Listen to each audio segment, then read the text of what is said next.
Few Christmas movies are as prolific and beloved as Home Alone. The simple story of a kid being separated from his family on Christmas and getting into a bunch of wacky hijinks could easily have been left behind as a relic of the 90s, but the people making this film knew what they were doing. The actors all understood the assignment, the script was well thought out, and the soundtrack composed by John Williams just screams Christmas, and it's perfect. It's not just my favorite Christmas movie, but it's one of my favorite movies of all time. Everybody knows Home Alone is a classic. That's not what this video's about. No, I'm more interested in talking about the other 83% of the Home Alone franchise. The 5 sequels that have a reputation for being not very good.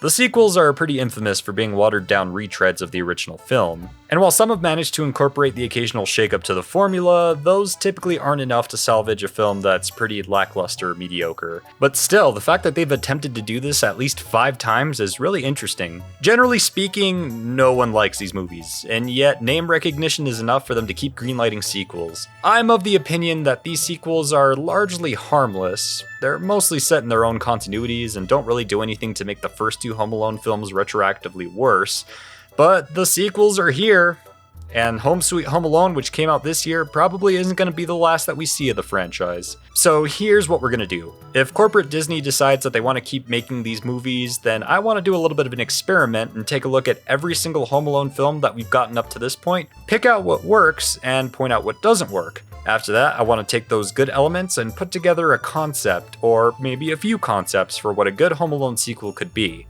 Because I do have the opinion that a good sequel made in the 2020s could potentially be something interesting. And if some executive at Disney wants to keep milking the franchise, then they should at least probably try to make something that most people would consider good. Now listen, I'm not a professional screenwriter, at least not yet. Most of these pitches are just going to be thrown out there for fun, but I think after watching every movie in the franchise, we might come out of it with some really good ideas for what a good sequel could be. So how's about we take a look at every film in the Home Alone franchise, starting with...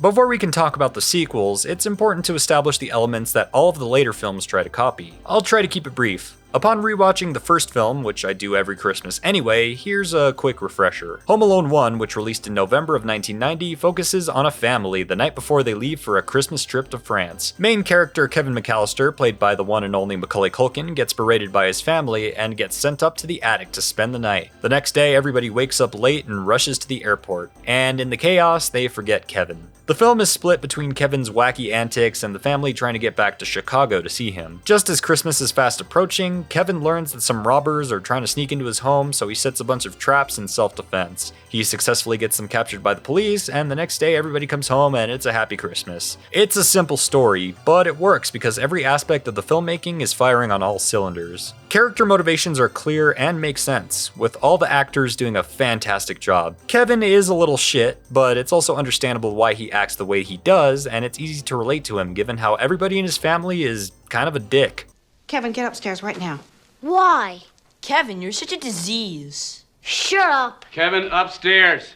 Say goodnight, Kevin. Good night, Kevin. It could be that I've seen this film at least a dozen times over my entire life's existence, but this film is chock full of quotable line after quotable line, and Macaulay Culkin's portrayal of Kevin McAllister is iconic. Catherine O'Hara is another standout. This woman is giving her all as Kate McAllister. And of course, Daniel Stern and Joe Pesci as the Wet Bandits. Their cartoonish performances and ability to react in amusing ways to the traps that Kevin sets, it's great. Everyone's great. But I also think we need to give one special shout out to Roberts Blossom, aka Old Man Marley, who gives the film a lot of heart. This poor old man is just misunderstood and afraid and wants to see his family again. And the scene at the end where he hugs his family after having not spoken to them in such a long time, it almost makes me want to cry. Almost. The excellent score by John Williams definitely helps. This is a film that leaves me with positive, good feelings by the end, and the critics that gave this holiday classic such a low aggregate score are objectively wrong. The use of Christmas colors in nearly every shot, paired with the iconic score by John Williams, as well as the fact that actual film stock was used, it all gives Home Alone a classic and nostalgic feel that I always want to return to every Christmas. Sure, there are a lot of things that you can nitpick if you enjoy CinemaSins and are unable to enjoy films anymore. Things like, how did not a single person wake up even without an alarm? in a house full of children. When did Kevin have the time to draw up this battle plan and also set up all of these elaborate traps? Why did Kevin need to set up all these traps when he could have just called the police and had them show up at his house? Or better yet, tell Old Man Marley that these men want to kill him? How do these mannequins actually fool Harry and Marv into thinking that people are there? Also, John Candy, why did you do that? There's germs on that. Stop it. Stop it.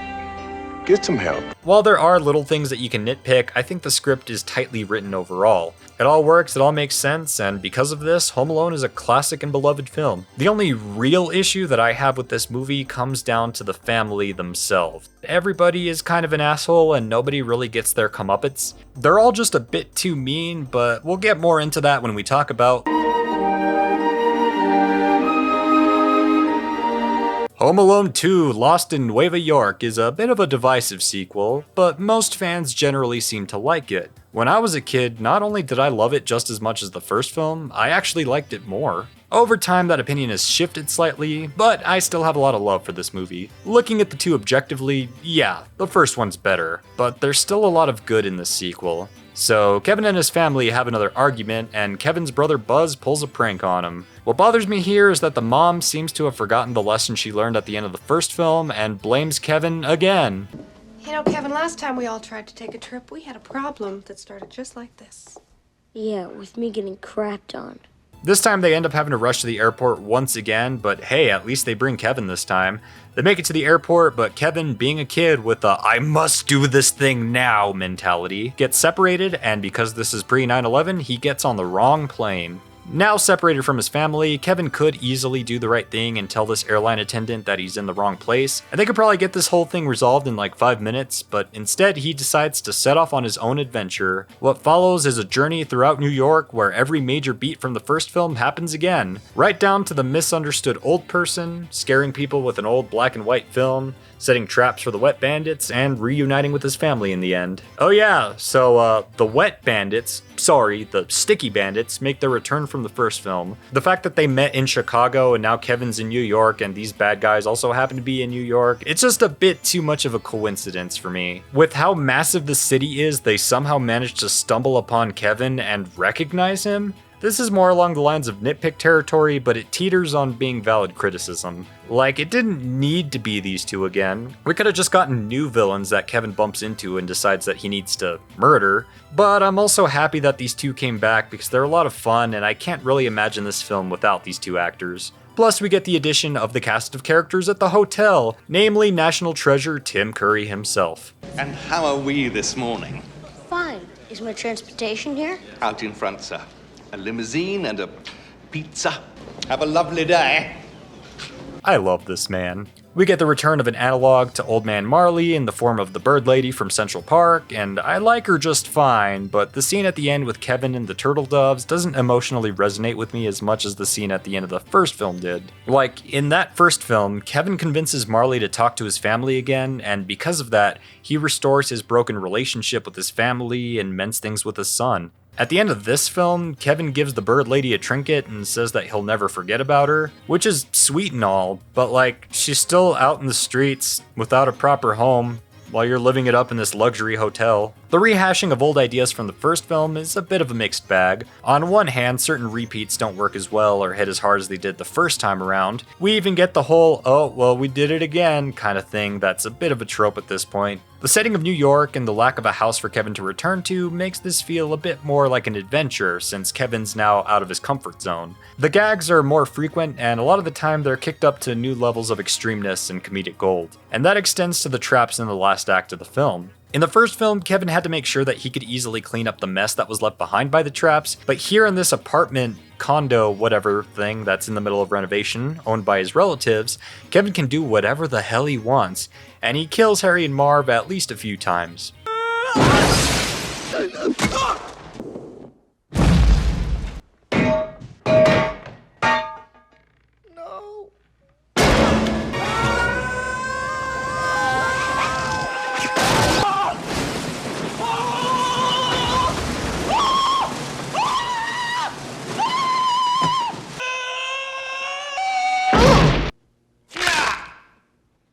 Wow, what a hole. Kevin not having a home base to return to, sabotaging the sticky bandits so that they don't steal from the kids at the children's hospital, and the involvement of more characters makes this feel like a more high-stakes adventure than the first film. And I think that aspect of Home Alone 2 is why I, as a child, personally preferred this film to the original. The heart's not quite as strong, which isn't to say that the heart isn't there, because it definitely is. It's still a very sweet and wholesome movie a lot of the time. It just doesn't quite hit the same emotional highs. But the scenarios are more amusing, and again, most of the beats that return are amped up this time around. It still works. It does very strongly annoy me that neither Kevin nor Kevin's family seem to remember the lesson that they learned in the first film though, and this gets to the heart of the biggest issue that I have with this film, a continuation of a problem that I had with the first. They have to learn this shit all over again. The argument here is a lot more frustrating because his mom's like, well, you got your wish last time and you got left behind. If I had my own money, I'd go on my own vacation, alone, without any of you guys, and I'd had the most fun in my whole life. Well, you got your wish last year. Maybe you'll get it again this year. Yeah, Kevin, you almost died. Maybe it'll happen again. What? Were neither of you traumatized by that experience? Like with the first film, I think the family gets off a bit too easy for how mean they are to Kevin. His family can be borderline abusive in both the first and second film. The overarching message of family can be complicated is a nice message, and I do very much appreciate it. But I'd also like it if the theme went a bit further than that and addressed the idea of you don't have to put up with everything that your family does just because they're your family. And just because they're older and have authority over you doesn't automatically make them correct. This is something I'm definitely taking a note of for when I pitch ideas later on in the video. That aside, Home Alone 2 is a perfectly fine sequel that I enjoy just as much as the first. It has fantastic actors, a great score, and really good set design. It's about 90% of what made the first Home Alone good. And hey, 90% is still an A. Every Christmas, what I like to do is alternate between the first and second films so that I don't get tired of either too quickly. But this Christmas was a bit of an exception because of this video. Anyway, let's talk about Home Alone 3. This is where things start to go downhill. Home Alone 3 is a big departure from what came before, in that it hits the reset button and is more like a reboot of the series rather than a sequel. This movie kicked off a trend of sequels that aren't really sequels. We're going to be seeing a lot of this. None of the characters from the previous two films return, and instead we have a brand new cast of characters and a plot that actually does provide a few shakeups to the formula established in Home Alone 1. The majority of creative minds that worked on the previous two films are also not here. We do have a script that was written by John Hughes, and it was supposed to be used in a third Home Alone movie with Macaulay Culkin, but by this point he was too old and they had to recast everybody. Unfortunately, Chris Columbus's directing and John Williams' musical scores are both absent, and this leads to the film feeling like something totally different. So what do I think about this movie? Well, I don't think it's that bad. In fact, I think it's kind of decent. It's still nowhere near as good as 1 and 2, but on its own, I think it's a decent movie that's at least better than any of the other sequels that came after it. So this one opens up with the typical house clip art with the main theme song. That's the last of the John Williams that you're gonna hear in this. It doesn't stick around for very long because we're shortly thereafter thrust into a James Bond shit. The bad guys have a super secret missile chip that can be used to destroy a country if they so desire. Well, it's fair to say that the stakes have been raised in this film. Luckily, despite it being pre-9/11, airport security inspects everyone and the chip has been tucked away in an RC car and accidentally ends up in the possession of an old woman. She goes home and gives the car to our main protagonist, Alex, who has just contracted the chicken pox and as such can't go to school. The next day, his mom needs to leave him alone for an hour, and during that time, he catches on to the suspicious bad guys that are looking for the RC car. He calls the cops twice, and each time they show up, but they can't catch the bad guys, so nobody believes him. On the third day, he decides that he needs to take matters into his own hands and does the Home Alone thing and sets traps for the bad guys. With that, he's able to get them caught, clear his name, and have a jolly good happy Christmas. Well, the movie doesn't explicitly end on Christmas Day. I think it's just some random day of the week. I don't know. So there are a lot of issues with this film. For one, the villains are played a bit too straight for my liking, and while there are less supporting characters overall, the villain side of the plot just feels a bit too bloated, and these villains are lacking a lot of the charm that Harry and Marv had. I didn't even bother learning their names. The bad guys feel like they shouldn't be losing to Alex as much as they do, especially when we're expected to take them a bit more seriously than these guys. On one hand, I do like that they're more threatening, but I think the stakes are way too high for this kind of movie. Home Alone should be more cozy and feel a bit more small scale. Granted, the children's hospital plotline from Home Alone 2 is an increase in stakes, but that feels a bit more like a natural progression. When Alex does set up the traps and starts pulling pranks, it's still fun, and there definitely was some creativity to these traps, but I think these actors ham it up just a bit too much, and it doesn't help that there are fart and poopy jokes. My favorite. There are also a lot of dick, butt, and boob jokes.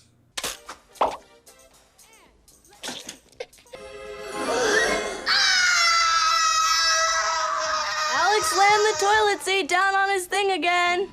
Bullseye.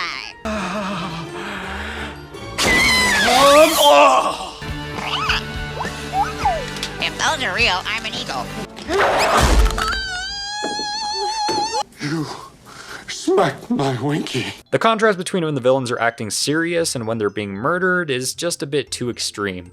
The cartoony sound effects, I think, are just a bit too much. Because of this, the traps are a lot less funny to watch than they otherwise would have been. We also have a big change in the fact that Alex's family doesn't forget him when they have to leave on a trip. The struggle is a lot more realistic in that his mom needs to handle work stuff, and we actually see her talking about choosing between making house payments and caring for her kid. Okay, fine. 1 hour. I can come in for 1 hour. That is it. If Alex beeps me, I'm gone. You can fire me if you want to, but I'm gone. And Charlie, I just want you to know that you're putting me in the position of having to choose between making a house payment and taking care of my sick child, and I really don't appreciate it. Holy shit. This movie's touching on some working class financial troubles. They never address this again. I do like that the family is more present during the narrative. It gives us a lot more opportunity to see Alex's relationship with them, but an unfortunate consequence of this is that we don't really get to have the fun shenanigans of a kid with no authority in the house. In fact, Alex is a very different kind of kid to Kevin McAllister. He's really just a sweet kid that wants to help out his neighbors and be nice. He doesn't really have any character flaws, and he doesn't undergo any kind of story arc. The family just sorta doesn't believe him at first, and then they do when he catches the bad guys. One thing I do like is that we do see him messing with inventions and gadgets long before the bad guys ever show up. It makes the trap scene near the end feel like more of a natural progression of his interests and his abilities, rather than it just being a thing that happens because it makes the movie more interesting and comedic. Alex is also just a much more responsible kid who actively chooses to call the police first, and then has to deal with them with traps afterwards. He only confronts the bad guys when he literally has no choice but to do so. Alex is just kind of a perfect kid. The characters that are more flawed really are the rest of the family members. This family arc isn't very different from the arc from the first two films, although I will say that the mom is a bit nicer than Kate from Home Alone 1. We got a lot more of them having these sweet and tender moments together, whereas with Home Alone 1 and 2, we only really got that at the very end of the film. It's the siblings in this film that are just a bit too mean. We also have Mrs. Hess, the old lady that gives Alex the race car, and she's your typical everyday Karen. Did you check any bags, ma'am? No, floor it. All done, Mrs. Hess. I'm exhausted and sweaty, but you can't see because I'm all covered up. You were supposed to deal with the snow promptly, weren't you? Yes, but... Butts are for ashtrays. I don't care for excuses. We had an understanding, and you broke it. But she does learn to be less of a Karen after Alex saves her life, which is nice. These two becoming friends doesn't hit nearly as hard as the Old Man Marley scene right at the end of the first film, and also, this is a Christmas movie? Sorry, but without John Williams' score or Chris Columbus's directing, the Christmas aspects of this film are severely de-emphasized, to the point that I forgot that I was watching a Christmas movie half the time.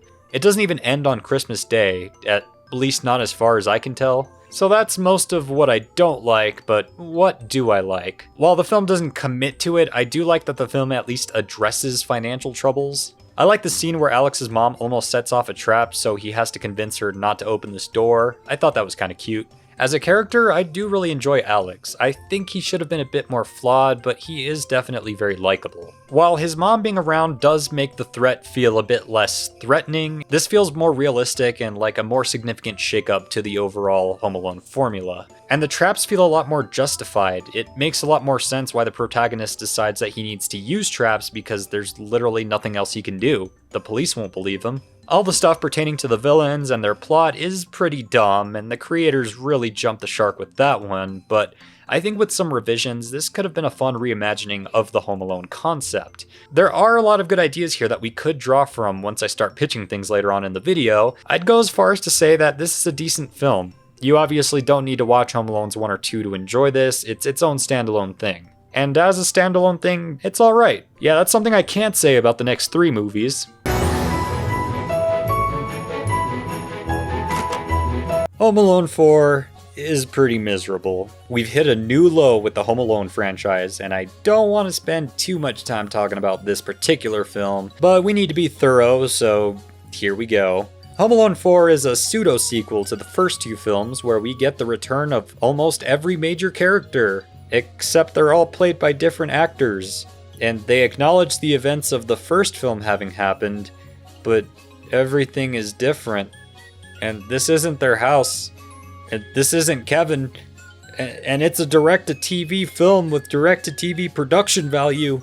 So yeah, when thinking of a direct-to-TV sequel to a popular blockbuster film franchise, this is more along the lines of what comes to mind. These aren't the same actors, not every family member is accounted for, this isn't the same house. Home Alone was set in the 90s, so why the f do they have flat screen TVs? They bring Marv back but not Harry, and Marv is like significantly younger than he was, and like... So the plot of this film is that Kevin's parents are getting a divorce. Isn't that just lovely? After being tormented by his brother in a scene that's just uncomfortable.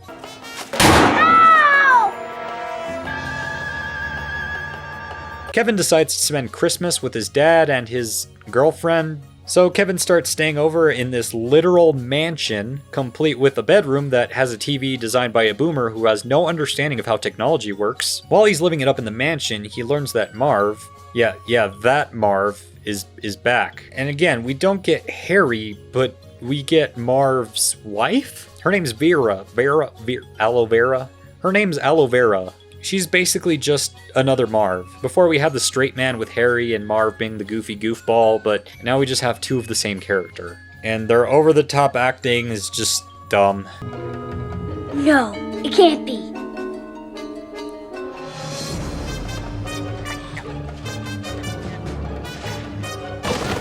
It is! It's Marv!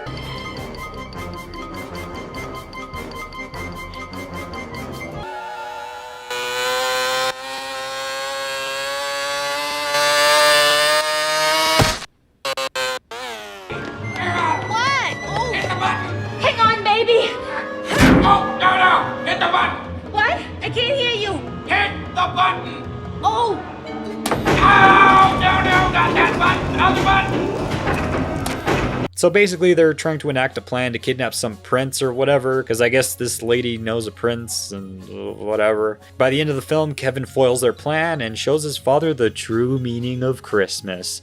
Kevin's mom and dad decide to get back together, and they take a lot of joy in making his almost wife cry. Young man, how are we ever going to show you our gratitude? Would your family like to spend Christmas with our family? That sounds cool.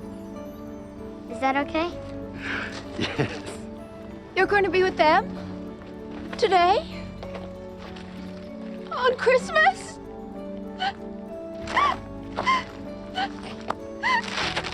Then again, she is part of the 1%. I feel no remorse. Making fun of this movie is a bit too easy, and even when I was a child, I hated this movie and could tell that there was a severe drop in quality. My biggest complaint is that there's no point in making these characters the McAllisters. You would have been much better off taking the approach of the third film and just doing something completely new. This adds nothing to the overarching story and feels like some weird parallel dimension. You're telling me that Marv just so happened to deal with Kevin in Chicago, and then they dealt with each other again in New York, and now he's back in Chicago?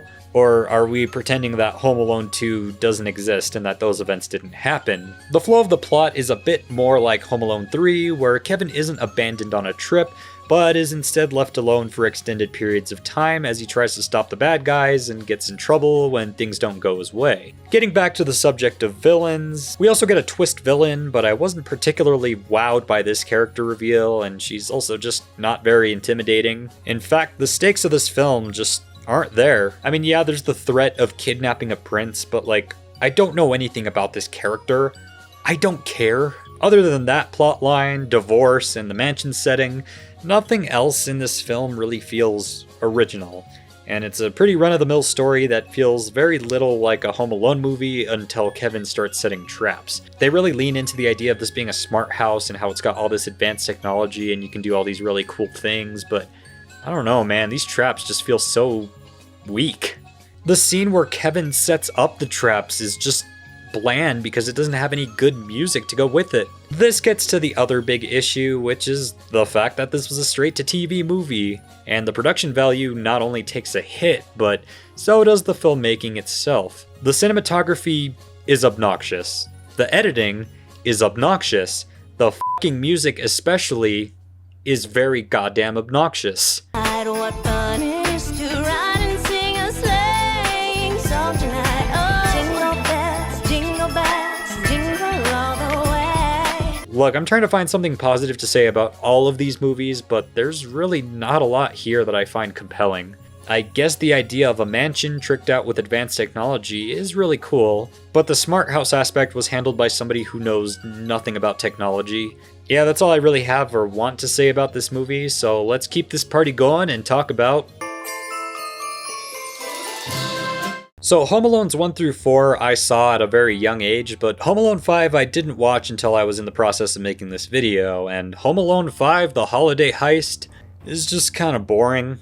I will give it this, it's slightly better than Home Alone 4, but we're still talking about a direct-to-TV Home Alone sequel. This one does at least have better production value and is a lot less annoying in terms of its editing, cinematography, and music choice than Home Alone 4, but it still misses the mark in just about every place that matters. This one drops the idea of continuing the McAllister story, and instead once again focuses on a brand new cast of characters. Finn Baxter is the protagonist of this film, and get this, he's a gamer! I cleared level 17! Hey, Finn, press pause for a bit, why don't you, kiddo? But this is a mega boss battle. Take that, Overkill! Hey, buddy.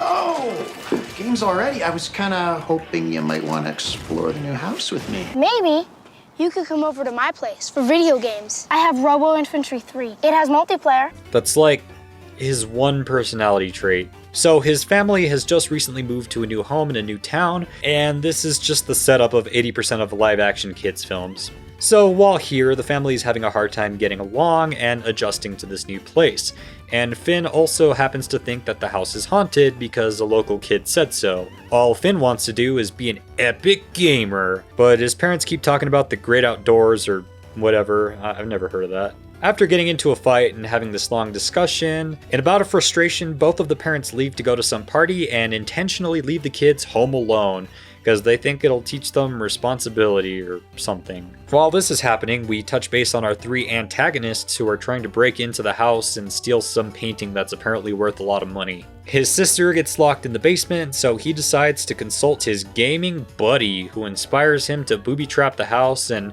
yeah, I'm sure you can guess where things go from here. Finn is a really one-dimensional character, and it's clear that he was written by boomers that don't understand gaming, and just think that all kids want to do is play video games and nothing else. And yeah, well, there are kids who would much rather spend most of their time playing video games. I would know. I was one. He just doesn't have much going beyond that, which kind of sucks when we're talking about our main protagonist. His whole lesson is basically, "Aw, gee, I guess I'll stop playing video games for a little bit and go hang outside with my friend." Also, Finn forms a bond with his online buddy, who's a 30-year-old man, and he uses the reward money from catching the criminals to promise him that he'll get him a plane ticket home so he can see his family. I mean, I get what they were going for here, and I like the idea, but this friendship still feels kinda weird. The villains are bland, the characters aren't very interesting, and the premise is super basic. I like the idea of the kids thinking that the house is haunted and having a sister also be home alone with the brother, but she spends most of her time trapped in the basement and isn't really an active part of the plot. I also like that for once in these movies, a mom finally sticks up for her child. You're an idiot. Alexis, don't call your brother an idiot. But again, it just feels like another movie that throws a bunch of things at the wall and nothing really sticks. I'm not going to say much more because at this point I'd just be repeating all the points that I made earlier, and the more of these we watch, the more derivative they become. Like I said before, the whole point of this video is to try and find ideas in these films that are worth revisiting and come up with a few pitches for a theoretical Home Alone 7. But before we can do that, we've got one last stop to make. Oh, there's no place like home for the holiday. It's finally time to talk about Home Sweet Home Alone, the most recent film in the series, and one which a bunch of YouTubers have already made a bunch of videos on, so I'll keep my thoughts on it short. It's like everybody else has been saying, this film is not very good. In fact, it's got a massive flaw that pretty much destroys whatever good things they at least attempted to do. It's infuriating because I think this one had the most potential out of all the sequels that came after 2. So what's wrong with this film? Well, much like everybody else has already said, the villains are the worst part of the movie, because they're not villains. These are genuinely good people who are struggling financially because one of them lost their job, and they just want to care and provide for their children. They only break into the main kid's house because they suspect that he stole a doll from them that could potentially net them a life-changing amount of money. Maxwell is the name of the protagonist, by the way, and he's played by Archie Yates, a fantastic actor who everybody fell in love with because of his appearance in Jojo Rabbit. But the writers decided to make this character a little turd, and not in the same way that Kevin was. Maxwell is just a spoiled brat living in a mansion. To my children. The computer won't let you. What is the computer? Is it God? Guess what? The computer Spanking's overload. Mom! Max, please. You are not the only person in this house, darling. I wish I was.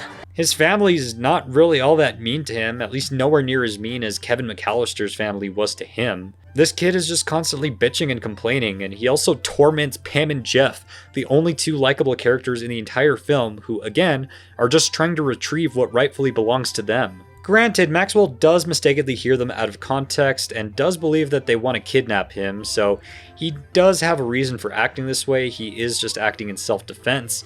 And by the end of the film, it turns out that he didn't steal the doll after all. But he still tortures these innocent people. And at the end of the day, this whole conflict could have just been resolved if they just talked to the kid and explained themselves, which they eventually do at the end, after their car gets totaled and a few concussions are dealt out. This film does resolve happily, but I do think Maxwell gets off way too easy, and for the majority of the movie, we're supposed to take joy in these two suffering. Plus, we have the other trappings of a bad Home Alone movie, like stupid fart jokes, obnoxious writing, and for the first time since Home Alone 2, we get the return of classic songs. Except they're not as good.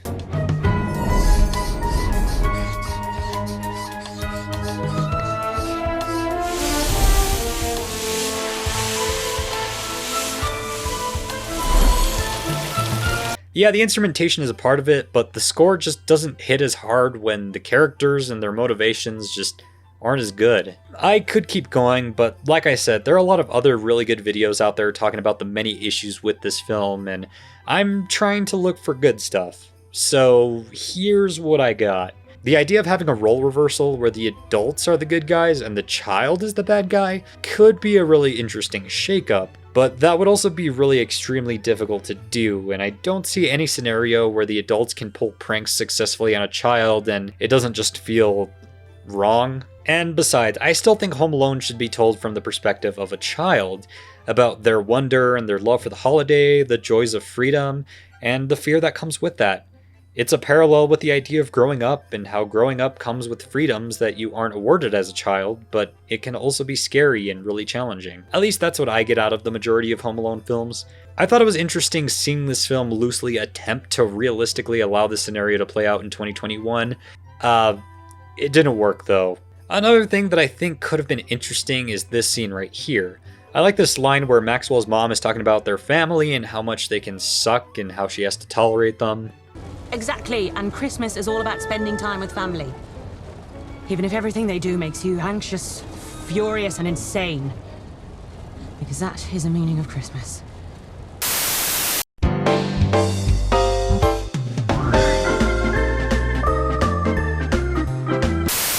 The vast majority of these pitches are going to be for films that are more legacy, where it is more of a continuation of Kevin as an adult. A legacy film focusing on the child or even children of a grown-up Kevin McAllister could be really interesting. In this theoretical Home Alone sequel, Kevin McAllister is once again played by Macaulay Culkin and would be the father of two. From here, we could take the plot in many different directions. One idea is to have Kevin be the stereotypical father who's too busy with work and decides that he needs to spend Christmas at home this year because he's been slacking. We get a setup where the kids are maybe staying with their mom and she ends up trying to do a swap where she hands the kids off to Kevin and delivers them to Kevin's house somewhere else.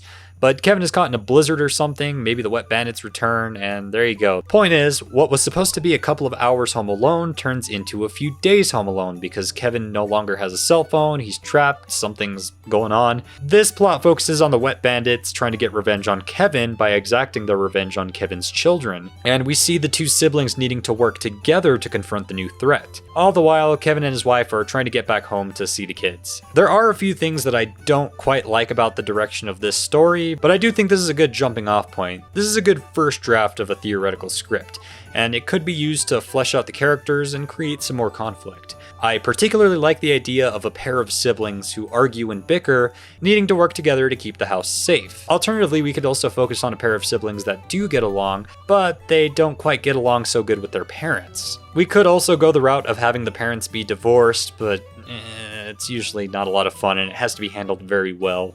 Idea 1.1. It's mostly the same as the pitch that I just shared, except Kevin is either kidnapped by the wet bandits or gets into a coma or something and is unable to watch the kids for whatever reason. Idea number 2, vacation to a spooky castle. So the kid or kids in this story wouldn't be the children of Kevin McAllister, but would rather be the nephew and niece of Kevin McAllister. And they're sent by train or something to go spend Christmas with him, while the rest of Kevin's family is taking care of work stuff. They're all planning on meeting up eventually, but they want to send the kids a couple days early because they want them to get a chance to spend time with and get to know Kevin. But due to a mishap, they end up in the wrong home. Either the original home from the first Home Alone, or something brand new that's totally different. This home maybe exists in a place with horrible reception, either that, or there's a blizzard that happens which knocks down the cell towers so that nobody can get a hold of the kids. They could alternatively have the kids lose or break their phones, I don't know. At this brand new house, they're welcomed by some kind people who pamper them, but not long after being there, the kids realize that these guys are up to some shady stuff. So now it's up to the kids to stop their shady antics. Idea number 3. One of Kevin's distant relatives is the bad guy. This one can really be a dissection of family and how you don't need to be loyal to them just because they're family. And this can be shown through a cousin or uncle that has completely lost sight of what matters and doesn't want to necessarily harm the kids, but wants to steal something from the family that'll make them rich, but will bankrupt the immediate family and as a consequence affect the kids. We can have a general story of the kids, or just a single kid in the case of this particular pitch, trying to convince the family that this relative sucks. And maybe the other family knows, but they cling onto the idea of loyalty and trust, and because of this, the main kid needs to use traps and stuff in order to ward off the villains because they can't call the police or rely on their parents. So they have to use their wits to expose this relative as a villain. The plan could be mostly working, but then we get some kind of a subversion later on, where more than halfway through the traps, the parents show up in the middle of the entire thing, take one of the traps to the face, and get pissed at the main character. Again, I still haven't decided if I want one or two. After this, the villain is able to succeed with their plan and steal the thing that'll pull the family out of financial ruin.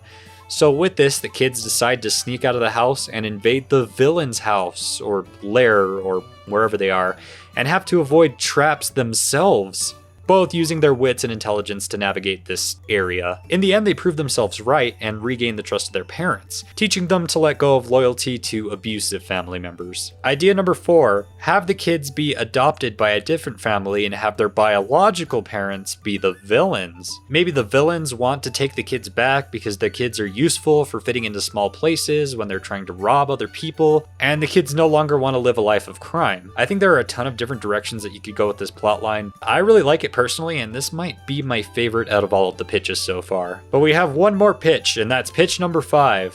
Just make it paranormal. Just f***ing go crazy with it and have Christmas ghosts or whatever. Make an actual haunted house. I don't know. Make the main character a ghost. You could do that. I don't care. Just do something drastically different that's so weird and out there that you kind of have to watch it out of morbid curiosity. And there we have it, my 5 major pitches. But there are a few additional miscellaneous ideas that I wanted to throw out there because I think they're really interesting and maybe we could get something really cool out of these. For example, have a single main character, but make that main character a girl. We've had all dudes up until now, which isn't inherently a bad thing, but it would be a nice shakeup to have a female protagonist. Also, we could focus on a non-white family, possibly in a climate where snow doesn't really happen. As somebody who grew up in Arizona, I think it'd be fascinating to have a Home Alone set here, I don't know. We could change the holiday from Christmas to something radically different, like Halloween. I know this franchise is very explicitly about Christmas, but I also think it makes a lot of sense to see something different happen to a family on a holiday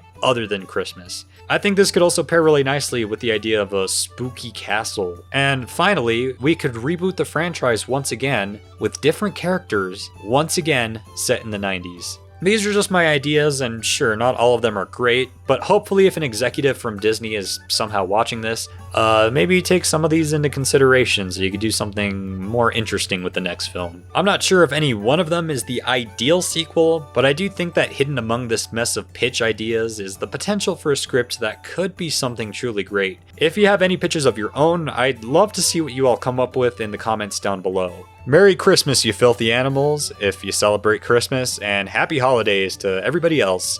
I'll catch you all next time. Are ya ready, kids? Aye, aye, Captain! I can't hear you! Aye, aye, Captain! Oh! I know, you see, somehow the world will change for me and be so wonderful.